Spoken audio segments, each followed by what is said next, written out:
سووا صفوفكم فإن تسوية الصفوف من تمام الصلاة.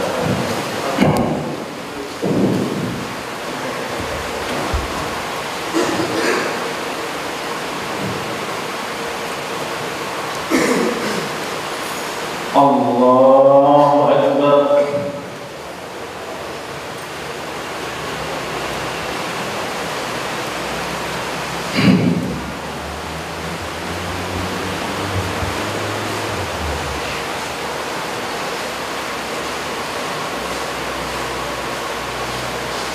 الحمد لله رب العالمين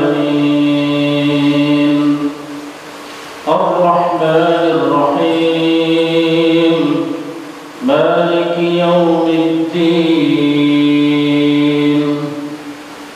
إياك نعبد وإياك نستعين اهدنا الصراط المستقيم صراط الذين أنعمت عليهم غير المغضوب عليهم ولا الضالين.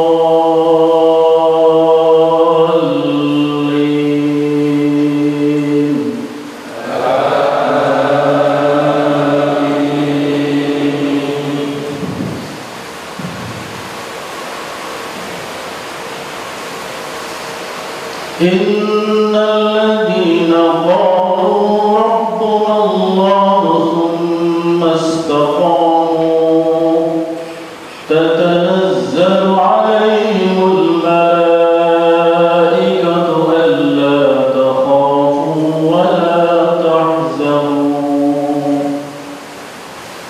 وأبشروا بالجنة التي كنتم توعدون نحن أولياؤكم في الحياة الدنيا وفي الآخرة ولكم فيها ما تشتهي أنفسكم ولكم فيها ما تدعون نزلا من غفور رحيم. ومن أحسن قولا ممن دعا إلى الله وعمل صالحا وقال إنني من المسلمين. ولا تستوي الحسنة ولا السيئة ادفع بالتي هي أحسن فإذا الذي بينك وبينه عداوة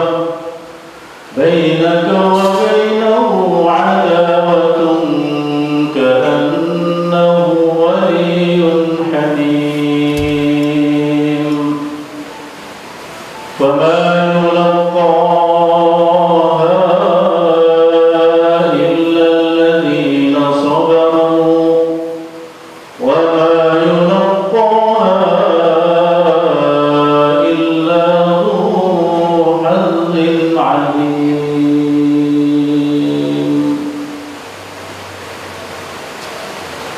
الله أكبر.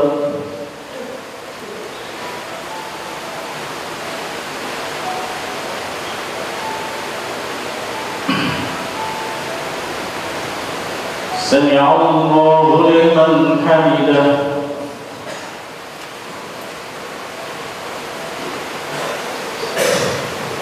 الله أكبر.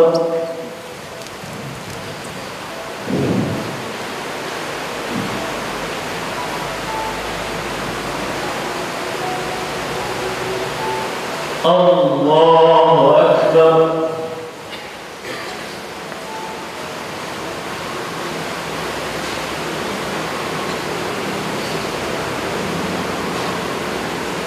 الله أكبر.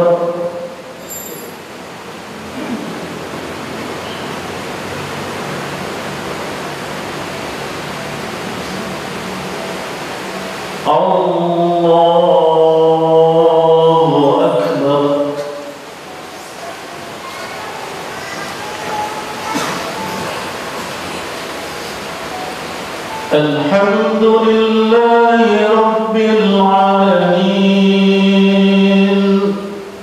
الرحمن الرحيم مالك يوم الدين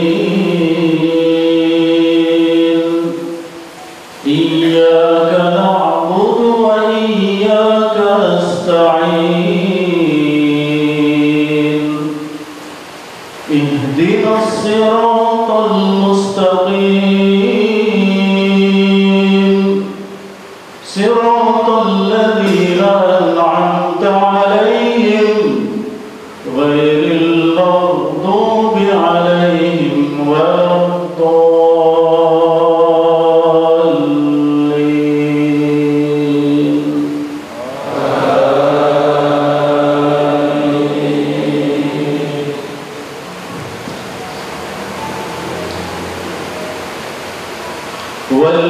والذي أرسل رسوله بالهدى ودين الحق ليظهره على الدين كله وكفى بالله شهيدا محمد رسول الله والذين معه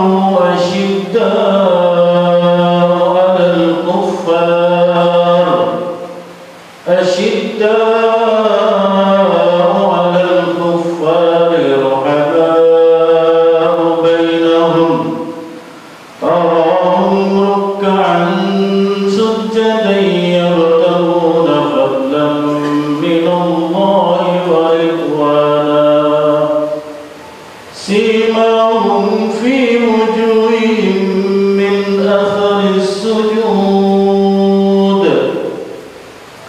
ذلك مثلهم في التوراة ومثلهم في الإنجيل كزرع أخرج شطأه فآزره فاستوى على سوقه يعجب الزراع ليغيظ بهم الكفار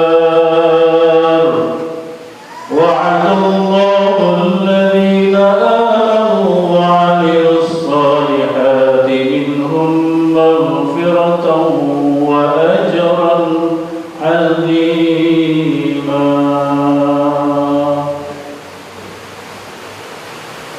الله أكبر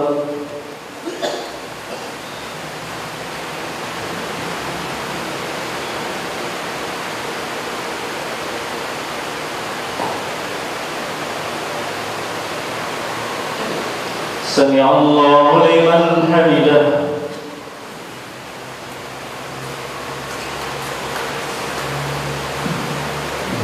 الله أكبر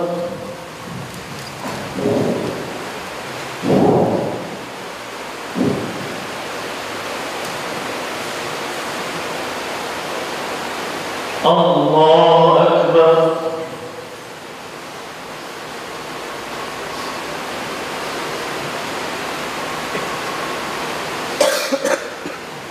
الله أكبر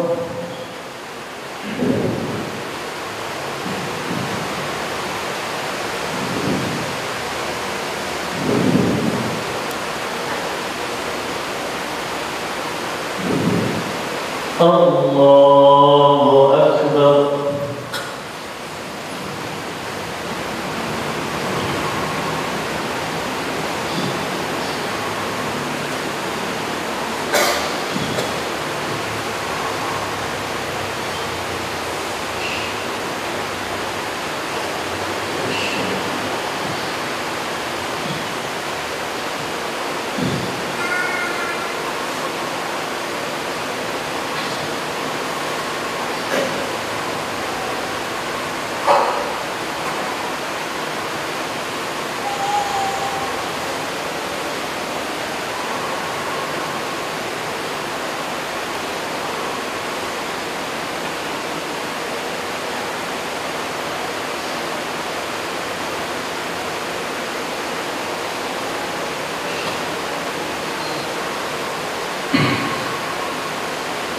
Assalamualaikum warahmatullahi wabarakatuh. Assalamualaikum warahmatullahi.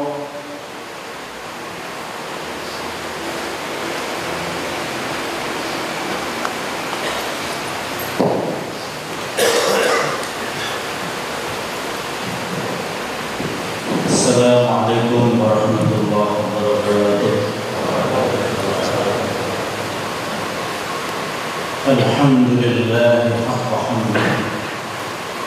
Wassalatu wassalamu ala man la nabiyya min ba'dih wa ala alihi wa ashabihi wa jundihi.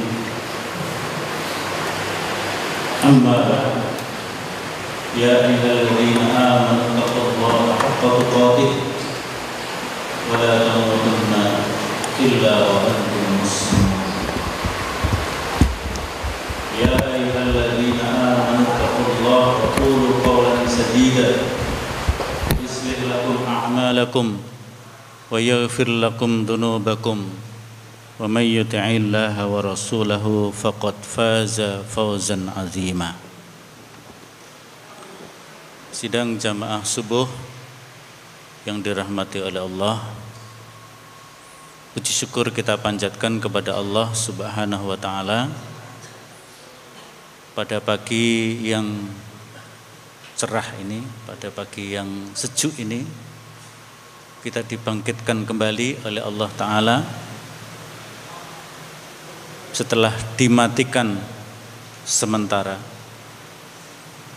Di antara saudara-saudara kita ada yang tidak dibangkitkan kembali oleh Allah, dan kita dibangkitkan dengan kondisi zikrullah, kondisi ingat kepada Allah, menghadiri rumah Allah untuk melaksanakan jamaah subuh. Ini merupakan nikmat yang sangat besar, yang sangat agung, yang wajib kita syukuri. La in syakartum la azidannakum wa la in kafartum inna adzabi lasyadid. Wa may yashkur fa innama yashkuru li nafsih. Apabila kalian mensyukuri nikmatku atas kalian, maka akan aku tambah nikmat yang diberikan kepada kalian.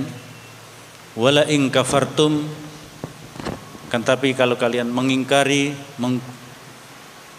kufur akan nikmatku, inna adzabi lasyadid, sungguh azabku amatlah dahsyat, amatlah pedih. Allah juga menyatakan, wa may yashkur, barang siapa yang bersyukur kepada Allah, fa innama yashkuru li nafsih, sesungguhnya ia telah bersyukur untuk dirinya sendiri. Artinya Allah mengembalikan rasa syukur yang kita persembahkan kepada Allah itu kepada kita. Para jamaah sekalian, semestinya yang menyampaikan kuliah subuh pagi hari ini Ustadz Yusuf Abdul Hasan, salah satu wakil ketua Majelis Tabligh PP Muhammadiyah, karena beliau sedang kurang sehat sehingga beliau menyatakan tidak bisa hadir. Kemudian saya mencoba menghubungi salah satu anggota Majelis Tarjih, yaitu Dr. Muhammad Ihsan. Beliau menyatakan kalau untuk Sabtu ini jangan dulu, nanti Sabtu yang akan datang, karena Jumatnya libur, saya harus menengok anak saya di sebuah pesantren. Ya, akhirnya timun wungkuk jogo imbuh. Pak Sofyan, saya minta gimana kalau dari wilayah, ya dari PP dulu ya. PP yang ada di Solo ya Pak Sofyan sebenarnya, sama saya dan banyak ini orang PP. Pak Gus Waji juga orang PP. Baiklah, para jamaah sekalian, di dalam rakaat yang pertama tadi saya bacakan surat Fussilat ayat 30 sampai ayat-ayat berikutnya. Yang pertama, kelompok ayat 30 sampai 32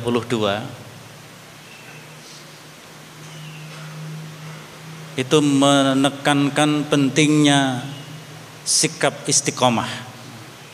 Innalladzina qalu rabbunallah tsumastaqamu. Sungguhnya orang-orang yang mengatakan berani mengumumkan bahwa Rabbunallah, Rabb kami adalah Allah. Tsumastaqamu, kemudian dia berpegang teguh pendirian, istiqomah dengan apa yang dikatakannya itu. Allah menyatakan tatanazzalu alaihimul malaikatu alla takhafu wa la tahzanu. Tatanazzalu alaihimul malaikatu alla takhafu wa la tahzanu ini beberapa kitab tafsir ada yang meninjaunya secara eskatologis, yaitu nanti pada hari akhir, nanti pada hari kiamat, nanti pada hari dibangkitkan akan turun malaikat mendatangi orang yang istiqomah itu untuk menyatakan alla takhafu, janganlah takut, wala tahzanu, dan janganlah bersedih. Tapi juga ada yang menyatakan bahwa ini malaikat akan datang kepada kita di dunia ini juga, memberikan kemantapan untuk tidak punya rasa takut dan tidak punya rasa sedih, tidak punya rasa pesimis. Jadi namanya istiqomah. Beberapa tahun yang lalu saya diminta oleh Pak Bupati Sukoharjo itu untuk dialog antar agama. Salah satu yang bertanya mewakili gereja depan Masjid Agung Sukoharjo itu. Namanya istiqomah. Jadi jamaah gereja, pimpinan gereja, tapi namanya istiqomah. Kalau namanya istiqomah berarti asalnya Islam. Kemungkinan besar dia berasal dari keluarga Islam dan kecilnya Islam. Setelah jadi misionaris gereja, namanya tetap istiqomah. Itu istiqomah namanya saja, tapi akidahnya tidak istiqomah. Akidahnya berubah mungkin karena iming-iming yang lain, iming-iming dunia, namanya saja yang tetap istiqomah. Tapi yang dinyatakan oleh Allah di sini adalah sikap teguh pendirian akan iman. Ayat ini ternyata nanti dikaitkan dengan ayat berikutnya, ayat-ayat berikutnya, yaitu kelompok ayat 33 sampai ayat 36. Yaitu tentang tugas dakwah. Jadi orang-orang yang terjun di dunia dakwah, itu harus memiliki sikap istiqomah terlebih dahulu. Jadi munasabatul ayatnya seperti itu. Nah, sikap istiqomah ini akan melahirkan sikap yang optimis dan menghilangkan sikap pesimis. Alla takhafu wala tahzanu itu adalah menghilangkan sikap pesimis, rasa takut, rasa sedih. Sebaliknya wa absyiru bil jannatil lati kuntum tu'adun. Sebaliknya Allah memberikan para malaikat itu datang memberikan kabar gembira. Yang tadi yang tinjauan eskatologis, tinjauan kejadian yang akan datang pada masa hari sesudah kematian, itu malaikat datang memberikan kabar gembira. Wa absyiru bil jannatil lati kuntum tu'adun. Tapi di dunia ini mungkin tafsirannya adalah pendekatan psikologis. Jadi orang yang memiliki kemantapan hati, istiqomah, itu akan secara psikologis akan memiliki sikap yang optimis, ya, dan bersih dari sikap pesimis.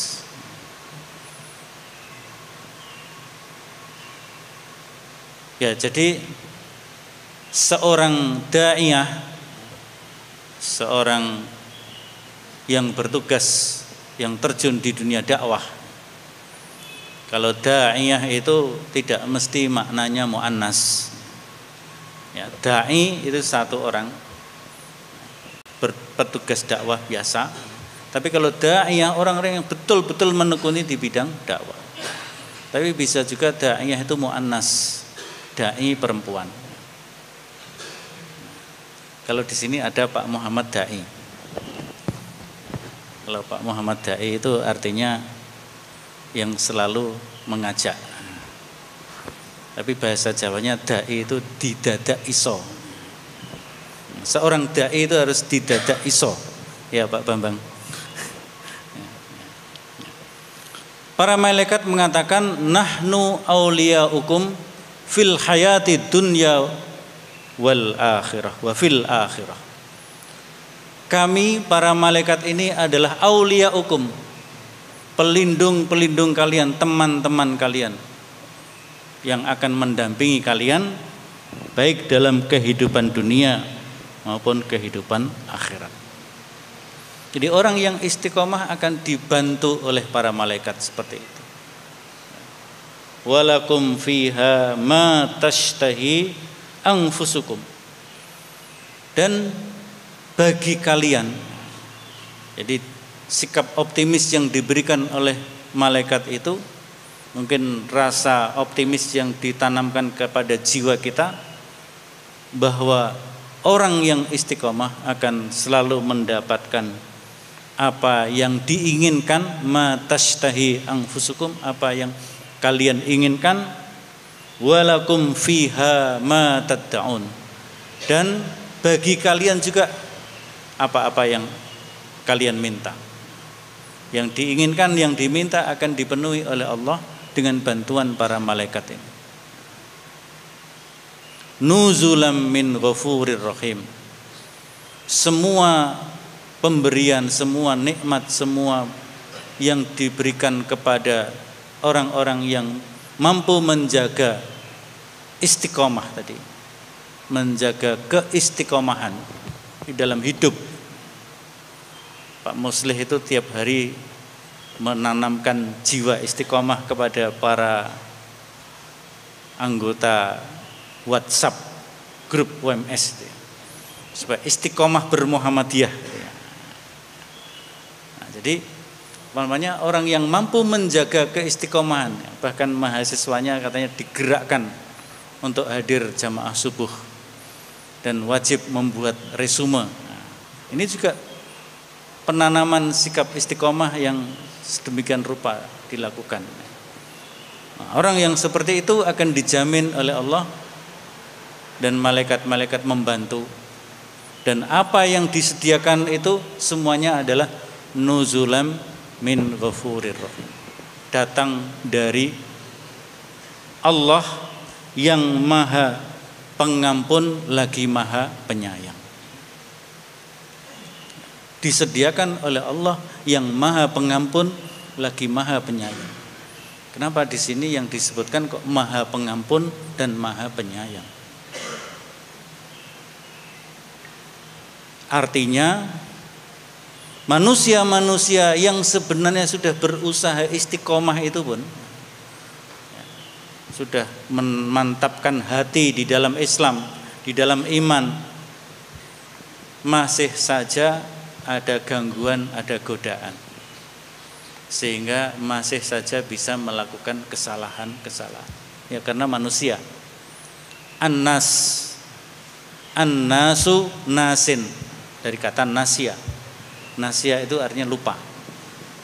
Manusia itu makhluk yang lupa. Rasulullah juga menyatakan kullu bani adama khatta'un. Kullu bani adama khatta'un. Wa khairul khatta'in at-tawwabun. Setiap bani Adam, setiap manusia itu pasti bisa berbuat salah. Bahkan di situ disebutkan kullu, semua, tidak terkecuali. Semua bani Adam bisa berbuat salah. Jadi kalau ada yang mengatakan ada orang enggak pernah salah, itu enggak bisa. Rasulullah sallallahu alaihi wasallam disebut maksum, dijaga oleh Allah. Tapi kan di dalam riwayat Al-Qur'an juga disebutkan ya, Rasulullah melakukan kealpaan tapi langsung diingatkan oleh Allah. Itu kelebihannya Rasulullah begitu. Sifat maksum itu dijaga karena begitu ada sedikit menyimpang langsung diingatkan oleh Allah. Yang paling terkenal adalah ketika kita membaca abasa wa tawalla. Di antaranya itu abasa wa tawalla. Rasulullah kedatangan seorang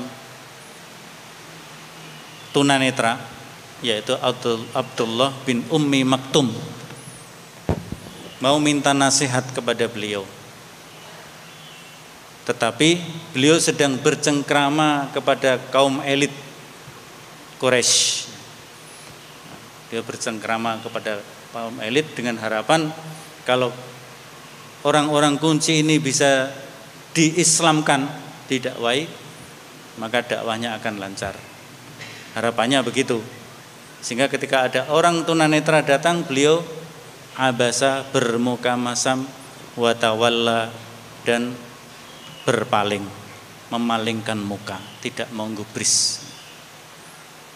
Akhirnya langsung diingatkan dengan turunnya surat abasa wa tawalla. Akhirnya beliau langsung menerima Abdullah bin Ummi Maktum, yang ternyata Abdullah bin Ummi Maktum ini menjadi salah satu muadzin Rasulullah sallallahu alaihi wasallam di samping Bilal bin Rabah. Suatu ketika Abdullah bin Ummi Maktum menyampaikan permintaan kepada Rasulullah, "Ya Rasul, saya ini buta, siang malam ya gelap terus. Saya minta dispensasi untuk tidak hadir sholat jamaah di masjid karena saya buta." Rasulullah kemudian memberikan, "Ya silahkan, tidak apa-apa." Begitu Abdullah bin Ummi Maktum ini pamit, baru selangkah dua langkah dipanggil lagi, "Ya Abdullah, sami'tal adzan." Wahai Abdullah, apakah engkau mendengar azan? "Ya." "Na'am sami'tu ya Rasulullah." "Ya Rasulullah, ya kami mendengar." "Ajibhu." Maka penuhi panggilan adzan itu. Dispensasinya ditarik kembali. Semula sudah diberi dispensasi, karena ditanya dengar adzan enggak? Dengar. Nah, kalau dengar datang. Nah, ini di sini kan enggak ada yang tunanetra. 16 atau 26.000 mahasiswa UMS, ada yang tunanetra apa enggak? Enggak ada. Dosen UMS sekitar 1.000, ada yang tunanetra apa enggak? Tidak ada. Yang tunanetra saja dispensasi mau diberikan dicabut kembali. Dan akhirnya Abdullah bin Umi Maktum ini tiap hari 5 waktu tetap mendatangi jamaah itu. Nah, kita yang tidak tunanetra bermalas-malas. Nah, ini sikap istiqomah yang ditanamkan oleh Rasulullah kepada Abdullah bin Umi Maktum. Sehingga Abdullah bin Umi Maktum itu menjadi muadzin Rasulullah untuk azan yang pertama, azan subuh, azan malam. Azan subuh itu kan disyariatkan 2 kali. Yang pertama pada waktu malam untuk membangunkan orang supaya sholat malam. Baru ketika masuk subuh Bilal yang azan, maka Rasulullah berhenti makan sahur. Jadi masuk waktu subuh. Itu sikap ya, maksumnya Rasulullah. Kalau Rasulullah berbuat salah langsung diingatkan. Tapi kalau kita ya tidak. Karena bukan maksum, bukan Rasulullah. Nah, kita yang tidak maksum maka harus menjaga betul. Rasulullah yang maksum itu saja setiap hari masih 70 kali minimal membaca istighfar. Nah, kita yang tidak maksum harusnya lebih banyak karena lebih banyak berbuat salah. Maka di sini tadi nuzulam min ghafurir rahim. Segala yang diberikan fasilitas kepada orang-orang yang istiqomah itu didatangkan dari Allah yang Maha Pengampun lagi Maha Penyayang. Termasuk permohonan kita, permintaan kita untuk pengampunan atas kesalahan-kesalahan kita akan disediakan oleh Allah, dibantu oleh para malaikat yang ditugaskan oleh Allah tersebut. Nah, setelah itu Allah menyatakan wa man ahsanu qawlan mimman da'a ilallah wa amila sholiha wa qala innani minal muslimin. Ayat ini ada kalimat pertanyaan. Seringkali Allah untuk mengatakan sesuatu kebenaran itu dengan kalimat pertanyaan. Meskipun kalimat pertanyaan itu sebenarnya bukan bertanya dan tidak meminta jawaban, tapi ini pemberitahuan secara tegas dari Allah kepada kita. Ini bentuknya kalimat pertanyaan agar kita berpikir. Jadi Allah memberi kesempatan kepada manusia untuk berpikir. Waman ahsanu qawlan, siapakah orang yang terbaik perkataannya, atau siapakah orang yang lebih baik perkataannya dibanding mimman da'a ilallah, dibanding orang yang berdakwah menyeru ke jalan Allah. Nah, kata da'a ilallah itu bisa bermakna 2. Da'a ilallah itu artinya berdakwah menyeru manusia ke jalan Allah. Tapi da'a ilallah itu juga bermakna berdoa kepada Allah.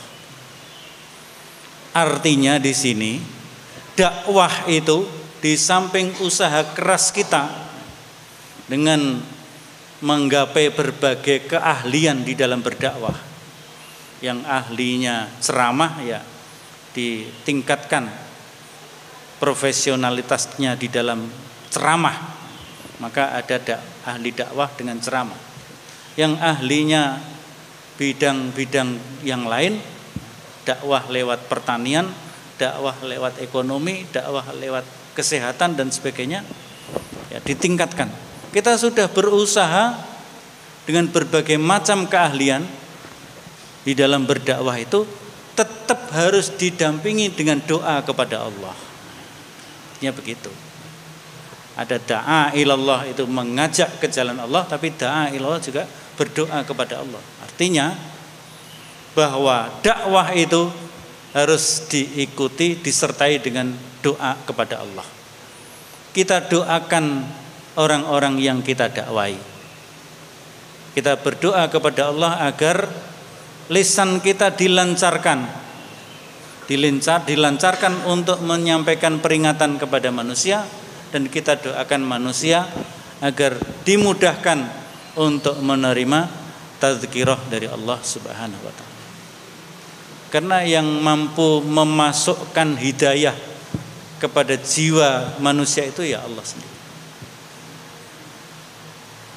Kalau kita baca surat Al-Baqarah itu tentang kondisi orang kafir itu kan, khatamallah ala qulubihim wa ala sam'ihim.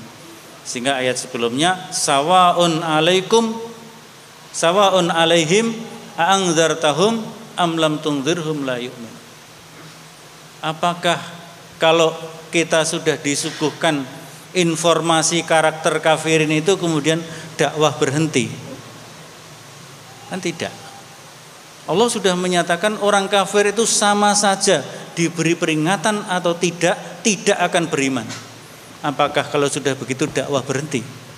Kan tidak. Dakwah tetap harus. Bahkan kepada orang kafir pun tetap kita serukan dakwah kepada mereka. Tapi karena Allah sudah menegaskan khatamallah, Allah lah yang menutup. Khatamallahu ala qulubihim, Allah menutup hati mereka. Wa ala sam'ihim, dan Allah menutup telinga mereka. Wa ala absarihim, dan Allah menutup mata mereka. Yang dimaksud di situ adalah menutup dari Allah menutup mata, menutup telinga, menutup hati dari kebenaran. Sehingga mereka tidak akan bisa menerima kebenaran. Bahkan ditambahkan ghisyawah, dengan tutup yang kuat. Kalau Allah yang menutup, pasti yang akan bisa membuka juga Allah sendiri. Maka kita di dalam berdakwah tetap berdoa kepada Allah agar Allah membukakan hati mereka, sehingga ada orang-orang kafir yang kemudian merevisi kekafirannya, kemudian beriman kepada Rasulullah. Banyak kan? Umar bin Khattab, seorang yang begitu gagah berani, akhirnya karena bacaan Al-Quran dibukakan hatinya. Ketika adik iparnya membaca surat Toha ma anzal Quran al-tashqa dan seterusnya, hatinya ternyuh. Apa yang kamu baca tadi? Ulangi, suruh baca lagi. Akhirnya dia, tolong antarkan saya menghadap Rasulullah untuk bersyahadat. Khalid bin Walid kurang apa? Di perang Uhud membunuh pasukan-pasukan Islam.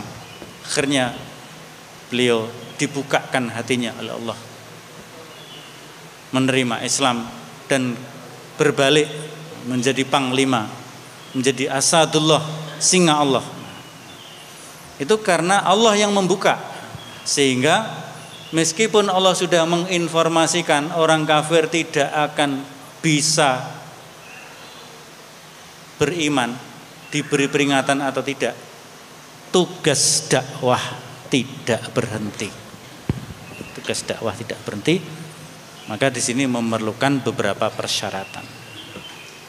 Di sini disebutkan orang yang akan memiliki perkataan terbaik itu memiliki persyaratan, yaitu yang pertama berdakwah ke jalan Allah dan juga selalu disertai doa kepada Allah. Wa amila sholiha, kemudian dakwahnya itu juga ditunjukkan dengan amal nyata. Dakwahnya ditunjukkan dengan amal nyata. Wa qala innani minal muslimin, dan dengan berani menyatakan keislamannya, menampakkan keislamannya. Nah, ini dakwah yang menjadi tugas kita semuanya. Kalau kita ingin memperoleh perkataan yang terbaik, perkataan yang berkualitas, maka da'a ilallah wa amila sholiha wa qala innani minal muslimin. Orang yang seperti ini akan mampu membedakan mana yang hak dan yang batil. Maka Allah menyatakan wala tastawil hasanatu walas sayyi'ah. Orang yang istiqomah akan mampu membedakan mana yang hak, mana yang batil, mana yang baik, mana yang buruk. Tetapi meskipun demikian, Allah memberikan petunjuk kepada kita, idfa billati hiya ahsan. Tolaklah keburukan itu dengan cara-cara yang lebih baik. Bersihkan keburukan. Jadi di sini adalah dakwah nahi mungkar, mencegah kemungkaran, mencegah keburukan. Itu oleh Allah ditugaskan kepada kita, idfa billati hiya ahsan. Tolaklah kejahatan, tolaklah keburukan itu dengan cara-cara yang lebih baik. Nah, ketika kita menolak kemungkaran, menolak keburukan, bisa jadi ada permusuhan. Fa idzal ladzi bainaka wa bainahu adawatun ka'annahu waliyyun hamim. Bisa jadi tiba-tiba di antaramu dan di antara mereka ada permusuhan. Ada permusuhan. Nah, ini biasanya dialami oleh orang-orang yang menegakkan kebenaran, orang-orang yang menolak keburukan, kejahatan, dan menegakkan kebenaran biasanya akan mengalami seperti itu. Memang antara sayyi'ah dan hasanah tidak mungkin bisa dipersatukan. Antara ma'ruf dan mungkar tidak mungkin bisa dipersatukan. Maka bisa jadi akan terjadi adawah, terjadi permusuhan. Saya kira gerakan Muhammadiyah juga begitu. Ketika awal-awal berdirinya Muhammadiyah, ada seorang kiai, itu muridnya dari Kiai Hasyim Asy'ari. Kiai Hasyim Asy'ari itu nantinya menjadi pendiri Nahdlatul Ulama. Muridnya ini namanya Kiai Haji Bashir. Kiai Haji Bashir, rumahnya Jogja, tapi ngajinya ke Tebuireng pada Kiai Hasyim. Kiai Bashir menyampaikan kepada Kiai Hasyim, Kiai Hasyim, di Jogja itu baru berkembang aliran sesat. Apa itu aliran sesat? Siapa yang menyebarkan? Namanya Kiai Ahmad Dahlan. Nah, Muhammadiyah pertama kali didakwahkan sudah dituduh sebagai aliran sesat. Tapi apa kata Kiai Hasyim Asy'ari? Bashir, Kiai Dahlan itu saudara saya. Dia belajar seperguruan dengan saya. Gurunya sama, yaitu Syekh Ahmad Khatib Al-Minangkabawi, mufti Masjidil Haram yang berasal dari Minangkabau. Kamu harus kembali ke Jogja, bantu dia. Kiai Hasyim Asy'ari ternyata tidak menuduh Kiai Dahlan itu aliran sesat, karena sesama perguruan. Kalau kita baca kumpulan buku karya-karya Kiai Hasyim, ketika ada mahasiswa S2 itu meneliti pemikiran Kiai Hasyim, ada dua. Yang satu membahas pandangan Kiai Hasyim tentang bid'ah, tahayul bid'ah khurafat. Yang satu pandangan Kiai Hasyim tentang pendidikan.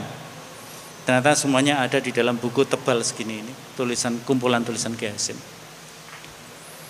Itu Kiai Hasyim dalam masalah bid'ah dan khurafat sejalan dengan pandangan Muhammadiyah. Sehingga dia mewasiatkan kepada keluarganya, kepada keluarga Nahdlatul Ulama, supaya tidak menyelenggarakan peringatan kematian untuk dirinya. Tidak ada 3 hari, 7 hari, 40 hari, 100 haul Kiai Hasyim, enggak ada. Cuma mungkin kesalahannya yang dijalankan itu hanya untuk Kiai Hasim sendiri. Untuk kiai-kiai yang lain tetap ada haulnya. Nah, jadi Muhammadiyah pertama kali mengalami seperti itu. Saya kira Rasulullah juga begitu ya. Rasulullah ketika muda bisa menyatukan kabilah-kabilah Arab Quraisy itu diberi julukan Al-Amin, Muhammad Al-Amin. Tapi begitu beliau menerima wahyu untuk berdakwah, kok beda dengan keyakinan kebanyakan jahiliyah Quraisy, berubah julukannya. Bukan Al-Amin lagi tapi menjadi Al-Majnun. Muhammad dituduh majnun, sehingga untuk memberikan kemantapan hati kepada Rasulullah, Allah menurunkan khusus surat Al-Qalam itu. Nun wal qalami wa ma yasturun. Anak-anak IPM cuma hafal ini tok. Cuma nun wal qalami wa ma yasturun. Lanjutannya enggak hafal. Ma anta bi ni'mati rabbika bimajnun. Wa innalaka la ajrun ghairu mamnun. Wa innaka la ala khuluqin azim. Fasatu basiru wa yubsirun bi ayyikumul maftun. Di sini untuk memberikan kemantapan hati Rasulullah. Rasulullah pun perlu dimantapkan oleh Allah Ta'ala, karena begitu berat tantangannya. Wahai Muhammad, kamu atas nikmat Allah, engkau bukan orang majnun, bukan orang gila, walaupun orang-orang menuduhmu gila. Mereka, kamu akan mengetahui dan mereka pun akan mengetahui. Maka ayat sesudahnya, inna rabbaka huwa a'lamu biman dhalla an sabilihi wa huwa a'lamu bil muhtadin. Sungguh Rabbmu lah yang lebih tahu, yang akan tahu siapa mereka-mereka yang dhalla an sabilihi, yang tetap sesat dari jalannya, dan siapa di antara mereka yang mendapatkan petunjuk. Jadi tugas Rasulullah dan juga tugas kita hanya menyampaikan, mengajak. Masalah hidayah serahkan kepada Allah. Itulah tugas dakwah. Nah, orang-orang yang mampu melakukan itu dinyatakan oleh Allah, wa ma yulaqqaha illal ladzina sabaru. Wa ma yulaqqaha illa dzu hazzin azim. Sifat-sifat yang baik yang dimiliki oleh para dai, para mubaligh, yaitu sikap istiqomah, sabar, itu tidak mungkin bisa tercapai, tidak mungkin bisa didapatkan illal ladzina sabaru, kecuali orang-orang yang sabaru, sabar. Sabar di sini artinya tetap kuat melaksanakan tugas. Bukan sabar itu sabar coro Jawa itu lemes. Sabar coro Jawa itu kan sepertinya lemes itu ya. Sabar wae. Tapi sabar itu justru kuat, teguh pendirian, itu sabar. Wa ma yulaqqaha illa dzu hazzin azim. Dan yang demikian itu tidak akan dianugerahkan oleh Allah melainkan kepada orang-orang yang memiliki keuntungan yang besar. Jadi dakwah ilal haq, dakwah ilallah, Allah menyatakan itu adalah ahsanul aqwal, ahsanu qaulan, tapi juga sekaligus akan mendatangkan hadzun azim, keuntungan yang besar bagi kita insyaallah. Wa imma yanzaghannaka minasyaiton nazghun fasta'iz billah. Akhirnya Allah juga masih memberikan peringatan kepada kita bahwa orang-orang yang menjaga istiqomah, keteguhan hati dan melaksanakan tugas dakwah itu ingat, setan-setan masih akan mengganggu kalian. Apabila setan mengganggumu, ya, fasta'idz billah, berlindunglah kepada Allah. Innahu huwas samiul alim. Sesungguhnya Dia Allah Maha mendengar lagi Maha mengetahui. Nah, silahkan nanti dibaca ulang, ditermati lagi, dibuka surat Fussilat ayat 30 sampai ayat 36. Ini segera bekal yang sangat baik untuk para dai, untuk para mubalik, para motivator, juga para dosen dan juga para mahasiswa. Demikianlah Bapak-bapak dan para jamaah sekalian yang dapat kami sampaikan pada subuh hari ini. Ya, katakanlah mewakili Ustadz Yusuf Ahasan yang tidak bisa hadir. Mudah-mudahan yang akan datang, Pak Haidar belum sempat hadir ya. Pak Haidar ini masih keliling terakhir sampai Sabtu depan, insya Allah Pak Haidar Nasir menyanggupi. Beliau mungkin hari ini sudah sampai, sudah datang ke Indonesia kembali. Setelah berkeliling mulai dari Turki, Mesir, Tunis dan negara-negara sekitar untuk ada yang menyertai musyawarah cabang istimewa sekaligus juga melantik pimpinan cabang istimewa Muhammadiyah di beberapa negara di Timur Tengah.